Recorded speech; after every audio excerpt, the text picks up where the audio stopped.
the voice of God. That's right. I remember it being a lot scarier. They might have changed it. Toned it down. Too many complaints. Yeah. People are coming in. Hooray. Hey, Hello. There's people here. Woohoo, woohoo. Not just an empty room. All is good.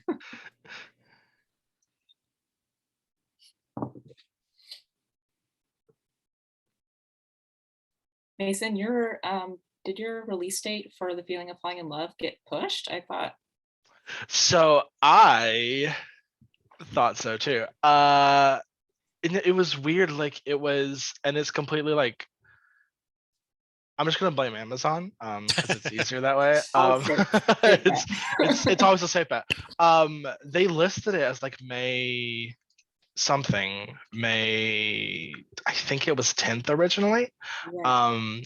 And then my mom got an email that was like her pre-order had been pushed back, and I was like, oh, weird. Maybe it's like this was late last year, before back whenever book details still feel like unofficial or whatever. Yeah. And so I emailed David and he was like, yeah, whatever date they had, I don't know where they got it from. So it is August 2nd, which just means there's more time to pre-order. There, that's true.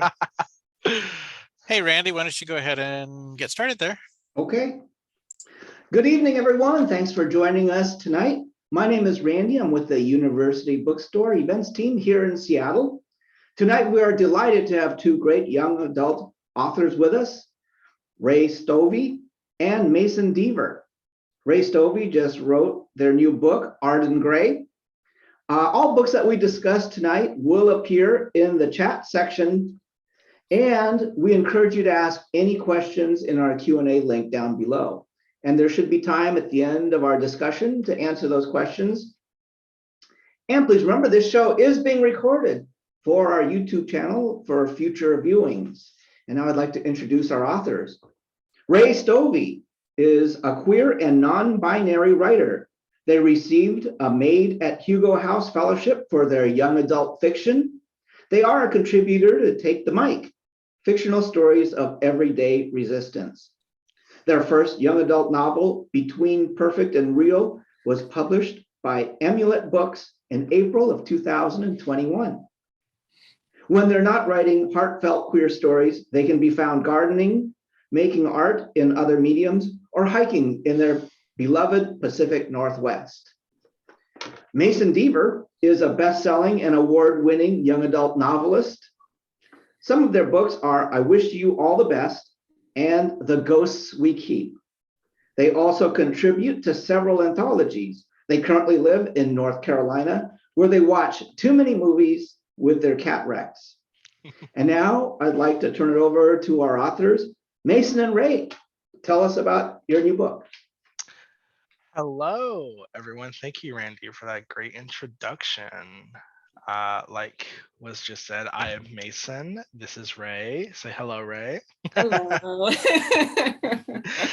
And we're here to talk all about Arden Grey, which just came out yesterday, which is hard for me to remember for some reason, but I have a terrible memory. I do not know what it is. It's the last 2 years have shot Oh yeah. everything in my brain. Okay, so I wanted to go ahead and start by having you talk a little bit about Arden. Not too many spoilers. The book did just come out yesterday. Yeah. But what's Arden about? What's that story? For sure. Well, she's right here. And Arden Grey is about a queer teen photographer whose mother has just abruptly left her family. And she's coping through her love of photography and her best and only friend, Jaime. Their relationship is a big support to her. And then Jaime, who's a trans boy, gets his first girlfriend. And that blossoming romance ends up sort of tearing a rift in his friendship with Arden when Arden starts to notice that maybe this relationship is kind of unhealthy. So seeing Jaime's relationship start to unfold makes her reconsider her own relationship with her mom and their family dynamic. And ultimately she has to find out who she is without Jaime, without her mom, and make new friends, learn to share her photography with the world, learn to set boundaries in order to kind of start to heal and figure out what's next. Nice, nice. I like that. You are a lot better than I am at summing up I'm all just the practicing in my head details. all the time. Yeah. So- It's like at an event for a book, someone will just ask me what it's about, and I'm like, I mean, You're in the headlights. I don't know. Goodreads is free, I guess. I don't know. Okay, so my first question, it's basic, it's boring, but I like hearing authors talk about why they wrote a book. It's, it's not a endeavor that we undertake lightly. It's a lot of work, a lot of hours. uh I'm guessing in your case, much like mine, a lot of sweat and tears. So why Arden Grey? Why did you want to tell that story? Yeah, it's interesting. Your questions made me think about these things, and I haven't in quite a while. Mhm. Because a lot of times, like, you write a book and then there's such a long lead time between when you like send it off Absolutely. and when it comes out. And you're like, oh, I forgot why I wrote that. It's like, sure, yeah, I definitely included that on purpose and haven't forgotten why. um, but with Arden, really what the inspiration for the book came from the book We Are Okay by Nina LaCour. And reading that book was the first time that I'd ever seen someone weave these really delicate themes together of like family and what it means for there to be love in a family, but also what it means for that to be really complicated love, and for there to be neglect, and for there to be unhealthy aspects, and how can you reconcile, that complexity. And so that was a sort of a theme that I had been thinking a lot about in my own life. And she did it with so much like subtlety that it's sort of like, when you read a book and at the end you have this epiphany, but it's not, they didn't. Every Nina LaCour book. Yes, right. Like, it's not like they hit Every you on the single head with one. a hammer, but Mhm. it just sort of like blooms, and it was so Yeah. beautiful. And I wanted to write a book like that. It sort of gave me permission in a way, and I already sort of had Arden in my head just as a character, just as like, a teen photographer. And she's doing something with the photography. The photography is involved somehow. Originally, it was going to be a completely different book, like stylistically, not even like, I don't know, like a murder mystery. And then very quickly, I was like, I'm not a thriller writer. No. Let's steer the ship back into contemporary. Let's stay where we're comfortable. Yes. And she sort of just became the main character of this book, and sort of my first foray into playing with deeper, there's family themes in Between Perfect and Real, but I think this is a much deeper look at just like family and like the impact that it has on us. And speaking of Between Perfect and Real, and like you just said, it's these books, as I was reading Arden Grey over the last 2 weeks. Again, my brain is just like I noticed that you discussed similar elements, but there was still that kind of line between the two books, because Between Perfect and Real is, it handles a lot more of the, it handles a lot of the similar subject matter. It's friendships, it's first relationships, it's sexuality, identity, and high school, and all of the woes. But with Arden Grey, it felt a lot heavier, and not in like every time I was trying to phrase the question, I never wanted it to seem like, oh, Between Perfect and Real is like a baby book for babies, and Arden Grey's like a teenage book for teenage. Like, no, like, but Arden Grey, you dove so much deeper into those topics. So what was it like to have to balance that out and have to like get so much deeper in there? Yeah, it was really nice, actually, I feel like. And I don't know, Between Perfect and Real was like very clearly a coming out story, like pretty, like, sort of, that was like the core of the plot. And uh, I needed to write that story, and I'm very proud of writing that story. And then I felt like, okay, I've written my coming out story. Like I've written, the book that deals explicitly with gender or sexuality as like the main theme. I think like you might know what I'm talking about a little bit. Yeah, exactly. Yeah. And then with Arden, I was really like, oh, I don't have to make that the main theme. Like Yeah. there's nothing wrong with it at all. And I think there should be as many coming out stories as there are, people and experiences to be shared.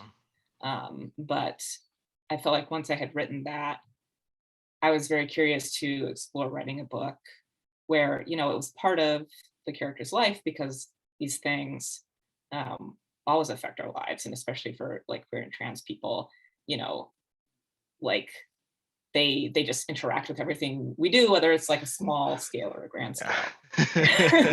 Yeah. In ways that you would never even think of. I know. Yeah.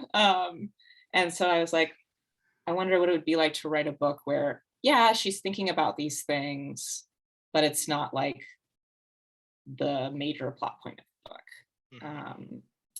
And yeah, I forgot the original question as you answered it, but hopefully I brought up in a place that makes sense.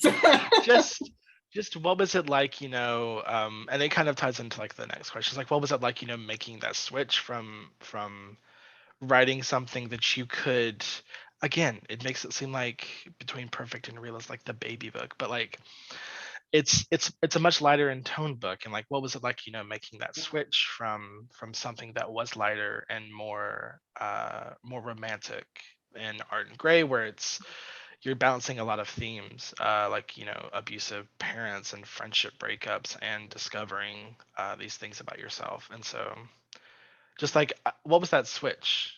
Yeah.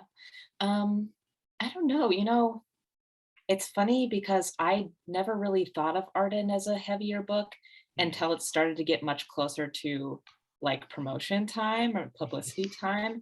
And I found myself really struggling with Between Perfect and Real, like you're saying, like, I totally get what you mean about like the way that we talk about light versus serious. There's really Yeah. no hierarchy there, but it feels like there is. But B Part is a lighter book, and it's much easier to talk about. There's like a one sentence, like this is what it's about. People get it. They know what they're getting into.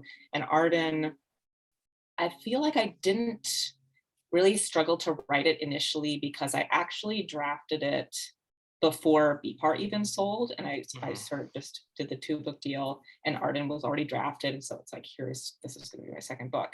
And so I hadn't actually reached the point in my life where I was personally starting to grapple with the things that I was writing about in the book. How sometimes you can experience things in your life, but it's going to be a long time before that unlocks for you personally. So while I was writing about it in the book and drawing from my own experience, I hadn't like gone through that emotional trapdoor yet. So it was like pretty easy to be like, this is fine, I'm writing this. Yeah. It's easy to trick yourself like that. Yeah. So in the moment it didn't feel hard. But I think now, as I've tried to talk about it where I am in my life now, I think the themes are hitting a little harder. And I've realized like, oh, this book is a lot more like, there isn't that one thread to pull out.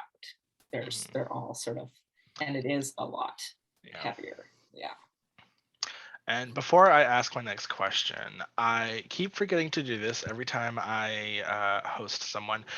We are trying to leave room for Q&A at the end, so if people want to ask questions, go ahead and get those in now, and we'll get to them at the end. But so from the last question, like we've said, we have been in similar situations with our second books, being these, like you just said, these deeper dives into these topics. So how did you practice self-care? How did you keep yourself from getting like too deep into something.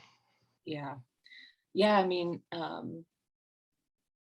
like I mentioned at the time, I hadn't really like unlocked my own stuff around it yet. So I don't remember that I needed to do anything in particular at the time of drafting or really even revising necessarily. But I do think now I've noticed as I'm promoting it, I feel the desire to talk about it with a lot of care. Mhm. And when I've, you know, it's funny the different platforms.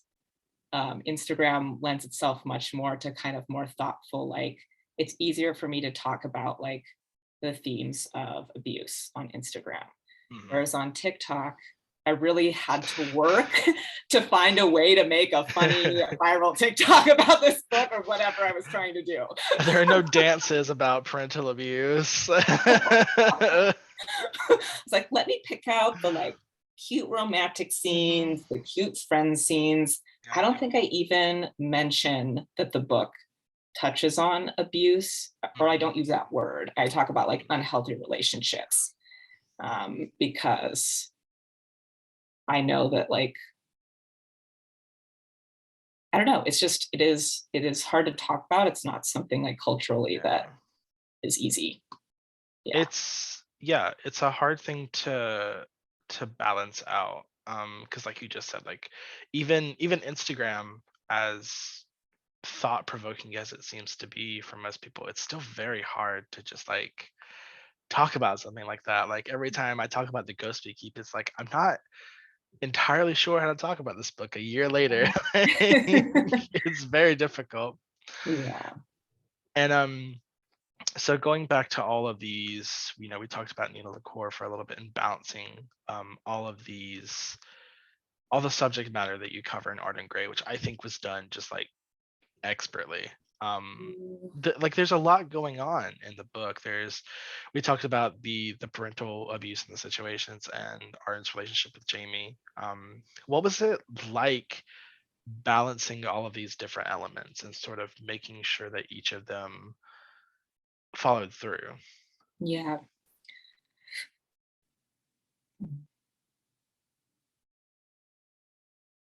Well, I think Besides having your editor there to make sure that right, I know. Besides the fact that it's so, like, help me do this. Shout out to my editor, Maggie, who's wonderful, the whole team. And Abrams, my agent, Lauren, who has helped me revise many a draft. Who's your agent too, because we're agent Yes. siblings. Love Lauren. Lauren's the best. I don't know. I think it kind of comes naturally to me to want to like pack a lot into a book. Yeah. I think it's been interesting. I was noticing the kind of similarity in our trajectories too, because I'm now working on drafting a rom-com, and it seems like the feeling of falling in love, from what I've gathered, is like maybe up in the lighter register again. And it's been hard because there aren't as many subplots. And I'm like, what do I do? Yeah. I was like, the feeling of falling in love is set at a wedding. And so cue me spending hours researching like what do people do for weddings? Like how do you make a wedding last for a week? How many times can they go to a family dinner? Like what can they do? Yeah. Totally. So yeah, I felt like it was sort of natural for me to try and weave a lot together. I think one thing that I ran into was the tendency to kind of like do a lot of mirroring on accident, whereas there's like, this person, try not to give spoilers, but like just that there were people who were on similar arcs and similar things happened at similar times in the book for them. So figuring out how to like separate that so it didn't have that like very symmetrical feeling. Like development instead of like, bam, here you go. Yeah. There's nothing wrong with a little bit of symmetry. Yeah, a little bit. There's a lot. sensible. And so, okay, continuing to speak on the themes for a little bit. I really like how YA is delving more and more into the friendship breakup. I think that we've like rounded this corner of realizing that, like, especially in high school, but even as an adult, um friendship breakups can truly just like ruin you. Like, they suck sometimes a lot more than like romantic breakups. So what made you decide to want to explore that dynamic? Yeah. It's funny. I haven't really had any friendship breakup type of thing like Mhm. the one that Arden has. Um, and I think for me, like wanting to center the book on a friendship story and then on like how this girl goes on to like develop other friendships, is because friendships have been really like primary relationships in my life.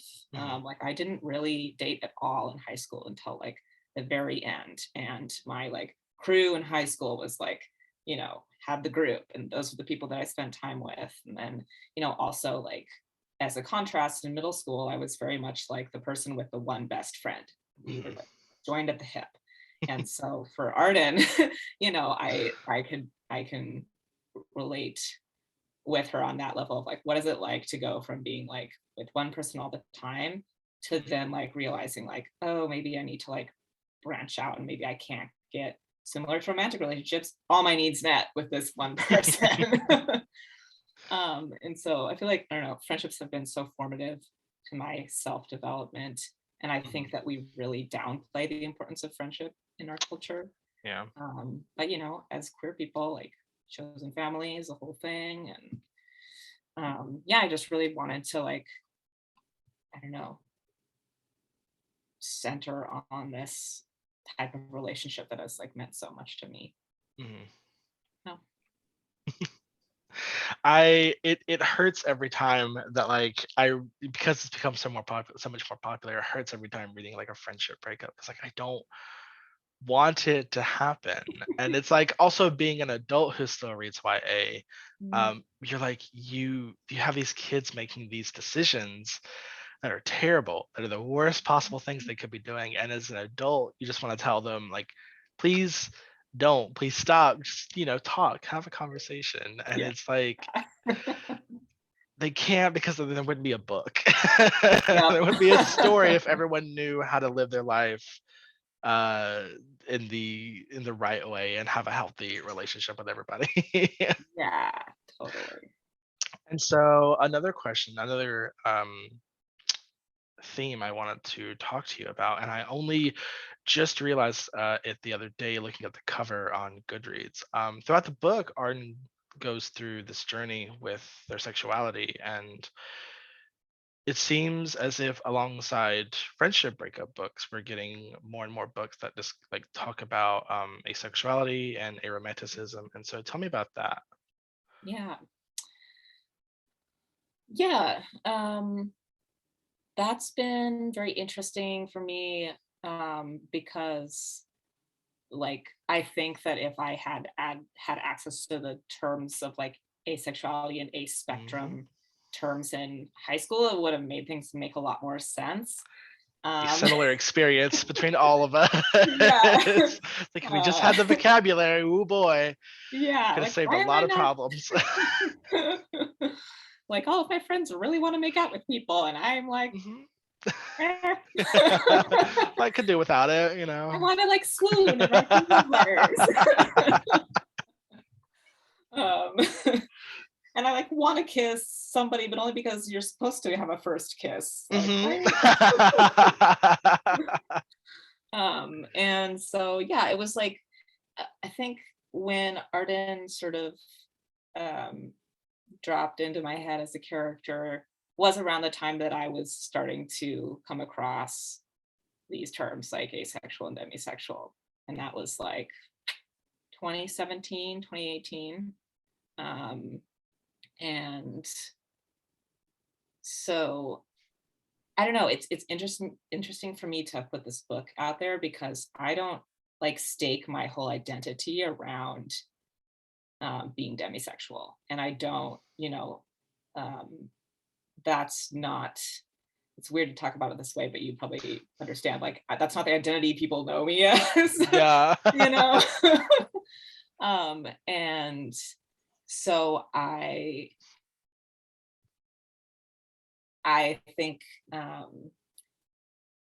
I've always tried to make very clear in talking about the book that like Arden is questioning.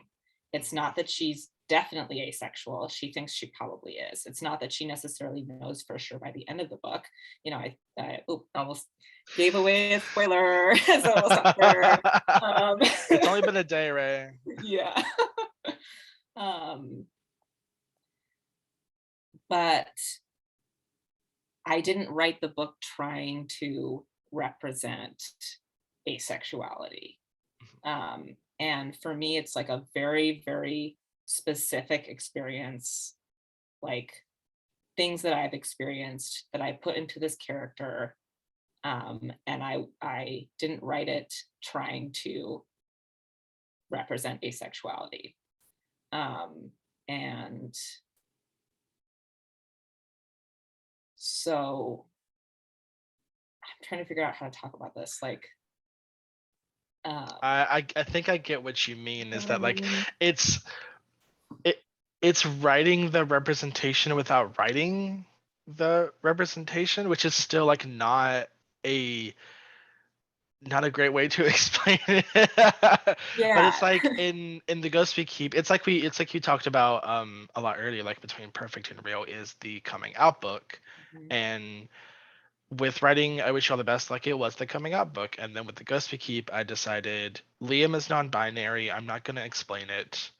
They use he Yeah. they pronouns. That's Yep. just it is what it is. And an editor tried to get me to, you should explain it. And I was like, no, if a reader wants that, I have a whole other book that they can read. And so it's writing it, it's normalizing it really is Yes. what it ends up being. It's just like people are queer and you don't always have to explain it. We don't have to explain why a character is straight. Like, Yeah. like it's just very that. Yeah. Yeah, that was why I don't know, it's always felt important to me to write multiple characters of Mhm, a gender or sexuality in any book that I have. mhm, Like BPAR has like so many trans people. And in Arden Grey, there's another character who eventually comes out to Arden as asexual. And mhm. this character is much more certain, this is me, like, I don't feel any sexual desire at all. Whereas Arden is like, well, I want to be romantic with girls, but sex is weird. I don't know how I feel about it, but also like maybe kissing someday. Mhm. And I And just that's wanted to give space for that. that's another thing I really appreciated was like the whole questioning aspect. Like you said, it's spoiler but not spoiler, like Arden ends the book, not really knowing how she wants to identify. And so I think that's this that's like another thing we don't really get to see a lot in YA. Because it's like, like we're writing teenagers and teenagers change and adults change like all the time. So teenagers change too. And so having a character that's not like so concrete in her sexuality, I thought was very refreshing. I want to go to one of the questions that we've gotten Sure. because for some reason I did not think to include this. Great brain. But Erica wants to know, why did you write Arden as a photographer? Parentheses, also your hair looks awesome. Close Hi, parentheses. Erica. Erica is one of my best friends and um, is the person who orchestrated the donut delivery that I was Oh, telling you about. great work, Erica. Yes. Fantastic work. Yes. And so Erica knows why I chose to write her as a photographer. At least I think she does. So like great planting of the question there. Um, Mhm. but Arden is a photographer because I'm a photographer. Hey. The Yeah, easiest thing to do, give your character the same hobbies that you have. Then you don't have to do any research. exactly. I was like, I don't have to look up anything about how film camera Mhm. works because I know Yep. how camera works. you know. And yeah, like I think for me, like photography is a really interesting medium, especially film, because I only work in film. And it's so tactile, and it really forces you to slow down and be present. And at least for me, when I am photographing, I feel, you know, there's some, if you read different kind of like criticism type stuff out there, or like theory on photography, like you can think of it as like a mediating force that's separating you from the thing that you're witnessing. But for me, it makes me feel much more like with something that I'm photographing, just very much like how Arden describes it, in the moment, in the image, nothing else exists. That's also all that she's focusing on. And so for her, photography has become this way of like documenting the world around her. And in a way, doing that subconsciously to prove that things happen, because in a relationship with her mother does a lot of like twisting of like, did things happen? Did things not happen? You didn't hear that the way you thought you did, that kind of stuff. And so subconsciously for Arden, photography becomes a way of being like, that did happen. This is who I am. This is what I saw. So that's kind of like the deeper thematic reasoning for that too. And so, speaking about Arden's relationship with her mother, can you tell me a little bit more about that and like why that was an avenue you wanted to explore? Yeah. Yeah. So for me, the primary way that I've experienced abusive relationships has been in romantic relationships. But I am also no stranger to complicated family dynamics. As many of us are. Yeah. And Arden's relationship with her mom is not at all based on my relationship with my family members. But the way that they interact, content warning, if folks need to remove themselves, that's fine, is very much drawn from like my own experience of gaslighting and manipulation, where someone tries to, twists the conversation to put you on the defensive and makes you question whether like what you're seeing and hearing is actually what you're seeing and hearing. And I think that in my own work, having been someone who works with teens, we really don't respect kids and teens as autonomous human beings. They're seen as like the property of their parents. Yep. And I think, I don't remember abusive relationships, communication skills, ever learning that in school. I also managed to get out of my health requirement because I'm and theater. So that's maybe kind of my fault. But I don't know. I just feel really passionately about like people being able to understand their own experiences better through the books that I write. And wanting to, in a not preachy, not handbooky kind of way, that's the important part. Give folks a way to zero in on a dynamic that isn't always necessarily called out as abuse. A lot of these ways of relating are very normalized as like, that's just how parents talk to their kids, or that's how we heterosexual people interact, like, or that's how like, and it shouldn't be the norm. And people should be able to question like, hey, like, is this really okay? Like, just because they're my parent, did they get to treat me this way? And no, they don't. No. Yeah.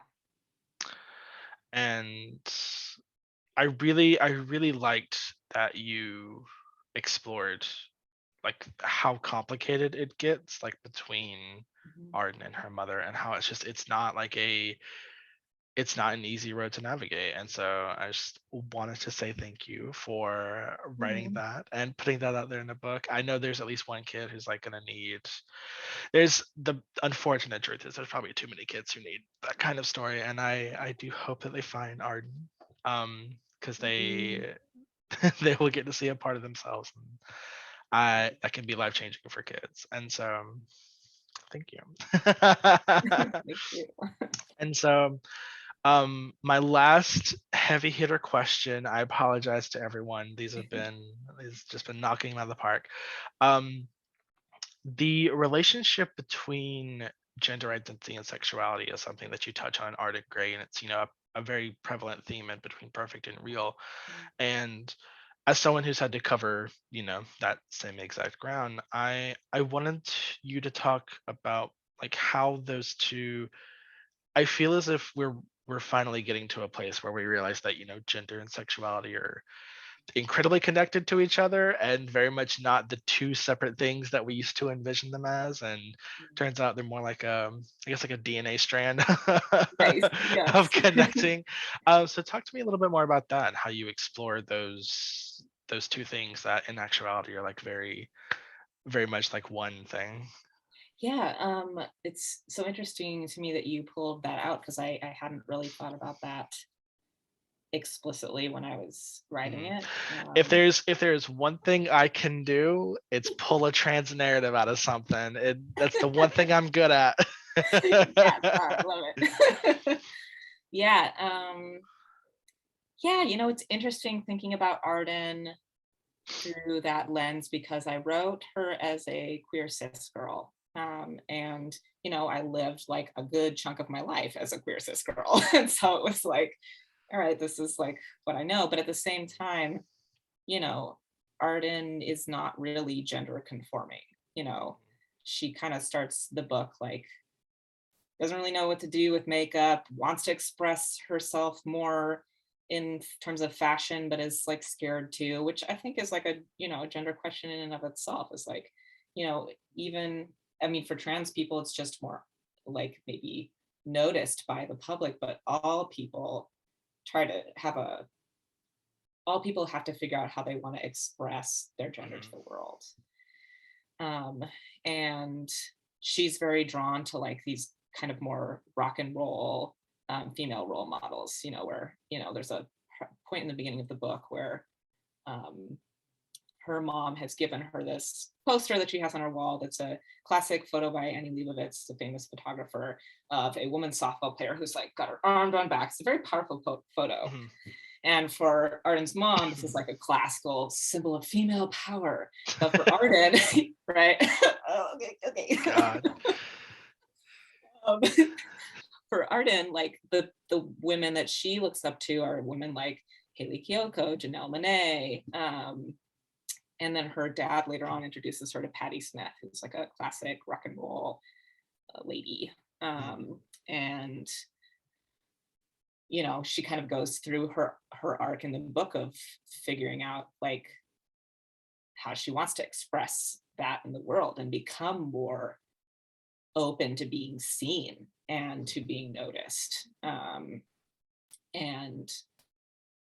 that coincides with her, getting a crush on someone and starting to realize like, like I am romantically, like actively, interested in romance and in this person. And, she also hasn't specifically really labeled her sexuality yet. She's like, well, I know I like girls, non-binary people too. Just not boys.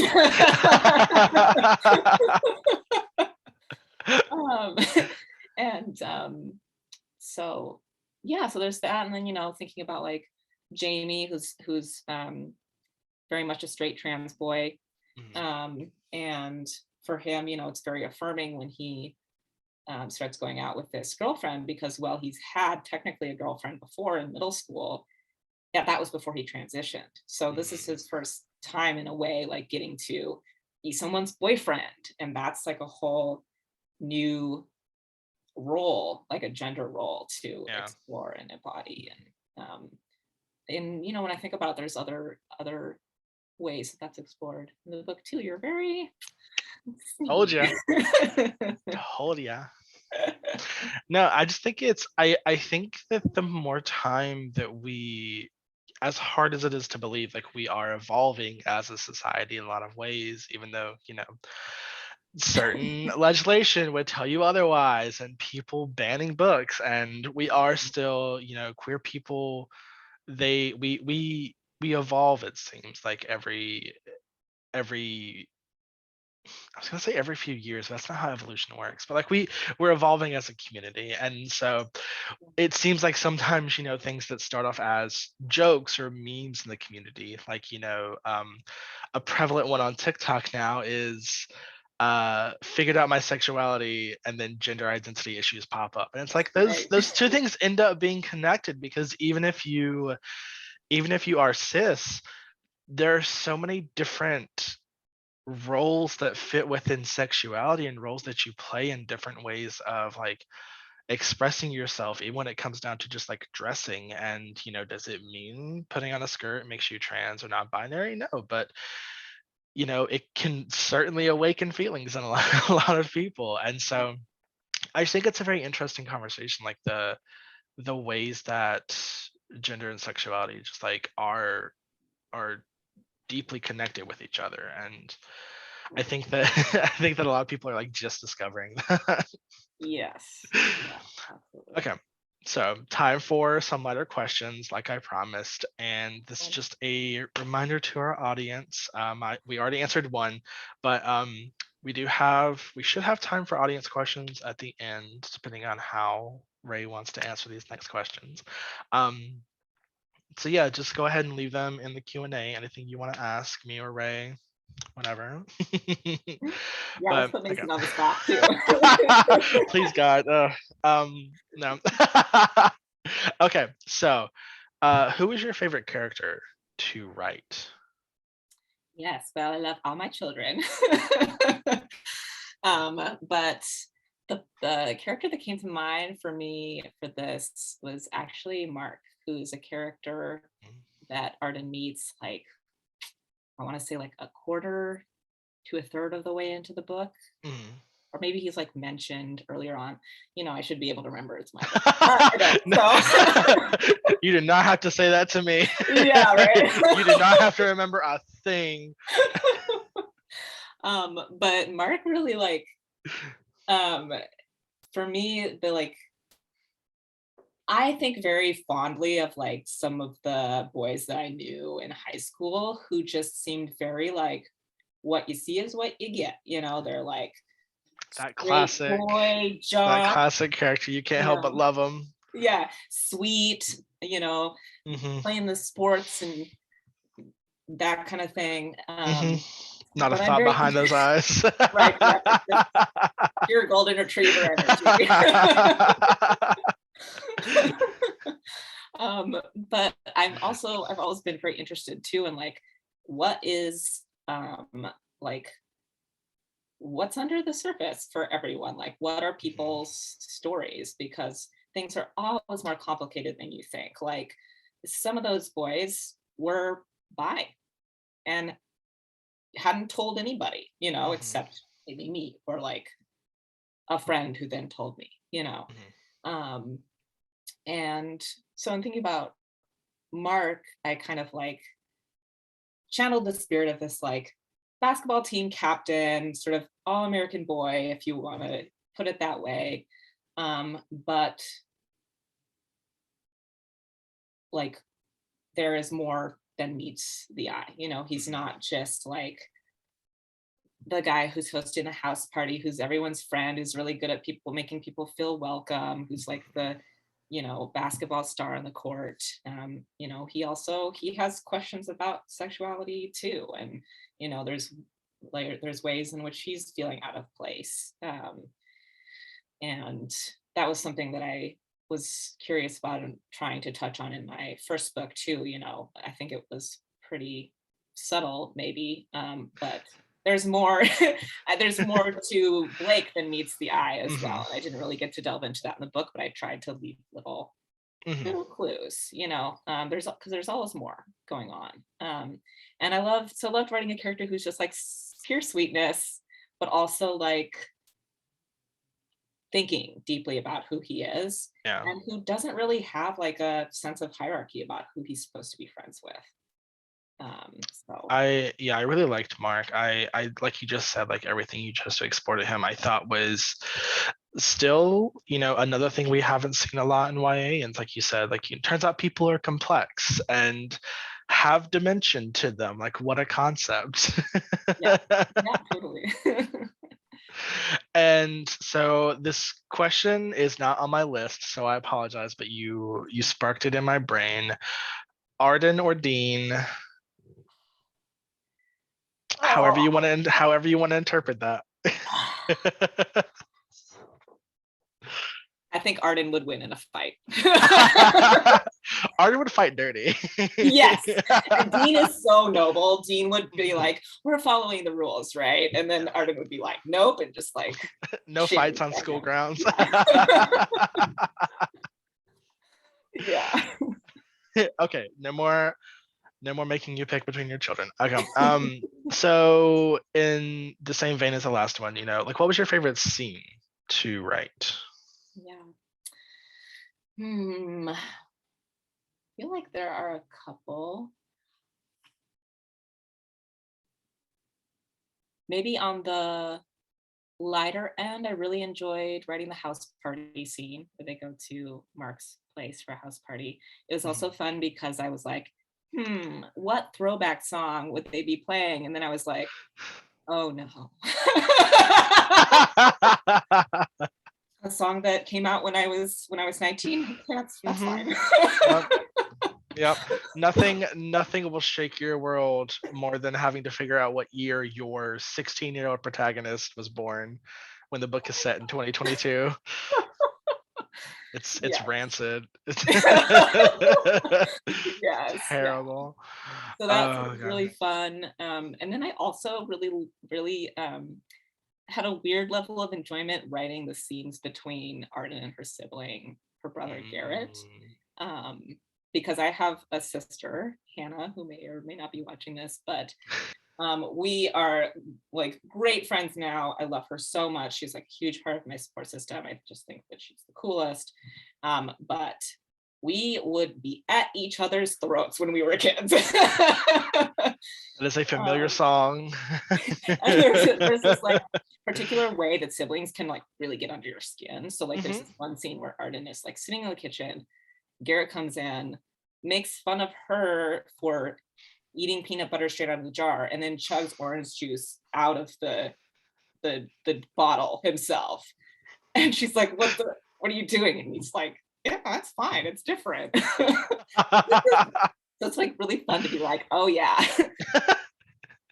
That energy is so fun. There's something special about a sibling relationship. Like you said, like as kids, like me and my brother just like hated each other. And it's like now we're just two chill adults, and it's weird and it feels wrong, but also like, I much prefer that than arguing with my brother at every turn. I also want to mention, thank you for including a house party scene. Classic. It is so easy for like people on Twitter and TikTok to like clown on YA books for having house parties, because it's like no one does that anymore, but it's like it just feels good to write, They're like it's just good.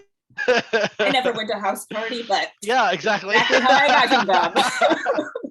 It's just like there is something that is so cathartic about a house party. It's not like you're working anything out. Like I didn't care to go to a house party, especially growing up in my small town, but like there's something about a house party. It's deeply embedded, like trope. God, I will never let it go. Okay, and so I haven't seen you post about it on Instagram. You might have posted about it on Twitter, and that is my fault because I hate that website even more so now, given the 24-hour-old news. But are you the kind of writer who writes to music? And because like I very much am, and I love like finding playlists, and so even if you don't write to music, like what I wanted to ask, like what songs sort of scream Arden Grey to you?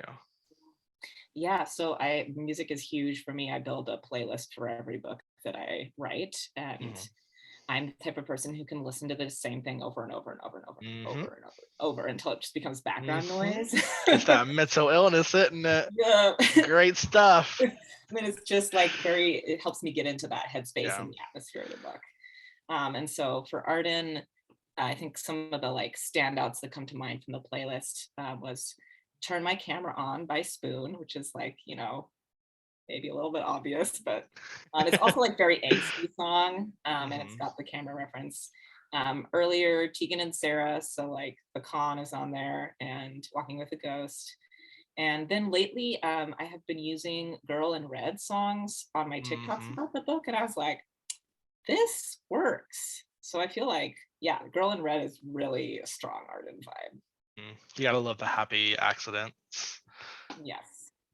Okay, so before I get to the last question, we have two questions on our Q&A. And so Dustin asked a question for both of us, actually. What books have you read recently, new or old, that you've loved and would recommend? I wish I was reading books. So it's not just me. So it's so hard to read. I have a stack If right here and I haven't touched them. if I'm not reading for a blurb or for an event, oh my God. The last I do have an answer for this technically, or thankfully, not technically. Um, the last book I read for enjoyment was Ophelia Ever After. It's You're brand new. I think it came out in like February. I'm going to double check my facts Yeah. to make sure that I am not lying. Yeah, it came out February 8th. It's Ophelia After All by Raquel Marie. Um, just a fantastic book about Ophelia, a young teenage girl discovering her sexuality and the budding romance. And I've seen a lot of people call it, especially on TikTok, which not to continue to reference TikTok in this conversation, No, but I love it. I've seen a lot of people call it like one of like the best representations of teenagers in YA, and I am very inclined to agree, even as someone who has been out of high school for 9 years, which that just dawned on me. I can still remember like all those similar feelings that Ophelia goes through, and balancing the friend relationships and like wanting to tell people how you really feel but being scared to. And so that's a great book and I very much highly recommend it. uh Ray, do you have anything at Yes. all you can think of? That made me think back a little, and I was able to get my hands on, well, it wasn't very hard, I just asked them for one, but an Arc of the Fae Keeper by H.E. Edmond, which is the follow-up to The Witch King. And it's a YA fantasy, I guess you would call it. But Like a soft fantasy-ish, yeah, like it's kind like of, yeah. set in our world, but in Yeah, like the sort of uh like magical like fairy world that is like it's very awe. much however you would describe like the early Holly Black books. Like, Okay. yeah. It's good stuff. It It's might really have good been stuff. within, Tithe, and now that I am bringing it up, I can't yes. remember the rest of those I think I books. read those books when I was in like high school or middle Oh, school. it's such a fundamental high school book. But yeah, it's to me it's very much like Fey World, but also in New Jersey. Yeah, yeah, yeah. And it's just so good. I think HE is brilliant, and Absolutely. like bringing together all these like heavier themes, colonialism, and um, even the concept of like a state. There's like questioning of like if a government even needs to exist, all that Yeah. kind of stuff. Bringing it together also with like these teens are just who are like left to try and figure out how to run like Fae world in a new way. Hmm. And also it's extremely probably one of the most chilling scenes I have ever read in my life comes near the end of that book. And it is truly just extremely disturbing and really well written, and so it like Oh diverts no. much more into kind of almost a horror tone by the end of the Uh-huh. book. Ooh. But it's See, now really I good. can't wait for this. I read the first one. I got an arc of that, so it was like 2019 2020, I think. I Yes, don't even remember 2020. what year anything came out. Right. Um, No, it came out 2021, I think, because we were okay, yeah, in the same year. Yeah. yeah. Okay. Yeah, years, Jesus. I read that like a little bit before it came out, and so like I've been waiting for the second one. It's so good. Um, So good. and Lauren, hello Lauren, asked Lauren Abramo, our wonderful agent, if the characters from Between Perfect and Real and the characters from Arden met at a party, who do you think would get along the best? Oh, see, this is very probable because this is my own personal conceit as an author, but all of my YA takes place within the same universe, same Same. high school. Yes, love it. Like, Same. have a little I chronology of how they all overlap. thankfully in the feeling of falling in love, I took the time to confirm that because people ask that like all the time. Yes. Yeah. Yeah. Gotta like remember that stuff. It's hard to track sometimes.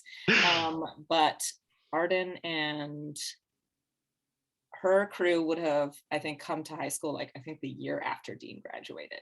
So they would have just missed each other. But if they met at a party, I feel like Allison and Arden would vibe for sure. More like angsty, cynical babies, artists. They find each other. Yes, I feel like, I mean, Ronnie and Mark are both the type to get along with everybody, so I think they would be the two like bringing the group together. And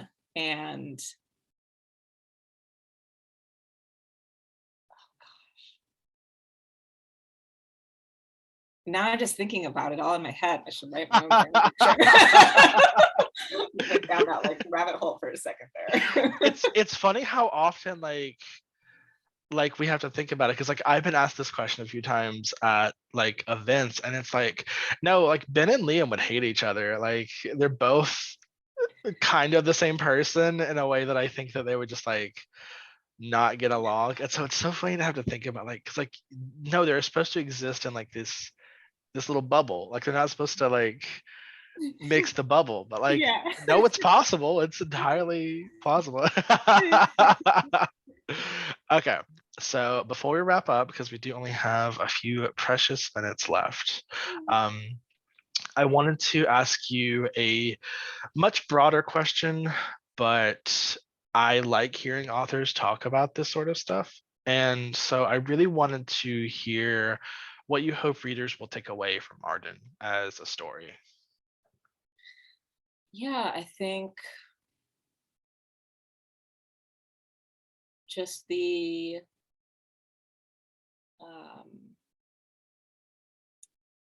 right that you have to be your own person and um,